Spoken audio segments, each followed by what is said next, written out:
यही बीजेपी है जो लंबे लंबे बातें करती रही। बताओ, ये कहते थे कि किसानों की आमदनी दूनी होगी। देवरा के लोगों बता दो किसी किसान की आमदनी दूनी कर दी हो। खाद का दाम, बीज का दाम, बिजली का दाम बढ़ा दिया, समर्थन मूल्य बढ़ाया नहीं। 7 साल होने जा रहे हैं योगी जी की सरकार को। 7 साल में केवल गन्ने का मूल्य एक बार बढ़ाया, वो भी चुनाव के टाइम पे बढ़ाया था। चुनाव आ रहा था इसलिए बढ़ा दिया था। चुनाव आ रहा है इसीलिए सिलेंडर अब सस्ता करना चाहते हैं कुछ दिनों के लिए। तो इनके चुनावी जुमलों पे भरोसा अब उत्तर प्रदेश और देश की जनता करने वाली नहीं है साथियों। इसलिए चुनाव बहुत महत्वपूर्ण चुनाव है।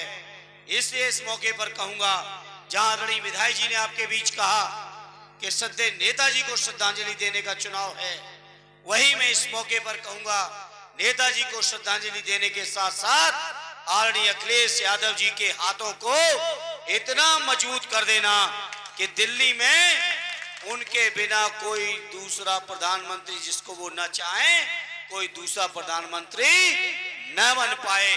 और मोदी जी की कुर्सी से उतार दो तो योगी जी तो मोदी जी की दम पे ही चल रहे हैं। मोदी जी की दम पे चल रहे हैं, योगी जी को नहीं बनते।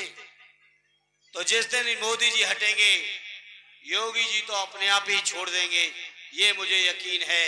इसलिए गुन्नौर के लोगों, आप सब जानते हो, इस क्षेत्र की तरक्की, खुशहाली और विकास सब आपने देखा है। सद्य नेताजी और माननीय अखिलेश यादव जी की सरकार के अलावा कभी गुन्नौर में काम नहीं हुआ है। अब गायों पे अब क्या कितना बोले।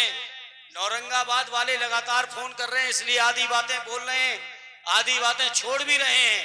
लेकिन सच्चाई ये है मेरे किसान भाइयों, पूरी रात अब आने जा रही है सर्दी, कोहरा पड़ेगा, तुषार आएगा, लेकिन किसान लोग इस ठिठुरन में भी अपने खेतों पे पड़े होंगे रात में, इस ठंड में भी। ये इंतजाम बीजेपी के लोगों ने किया है किसानों के साथ। इसलिए मैं इस मौके पर साथियों कहूंगा आपसे, ये बीजेपी के लोगों को हटा दो। किसानों की, नौजवानों की, माताओं की, बहनों की, सभी की समस्याओं का निराकरण होने का काम और करने का काम समाजवादी लोग करेंगे, माननीय अखिलेश यादव जी करेंगे। बहुत बहुत धन्यवाद। जय हिंद, जय भारत। एक बार फिर मुझे न्योता मिला इस बात के लिए बहुत बहुत धन्यवाद। जय हिंद, जय भारत।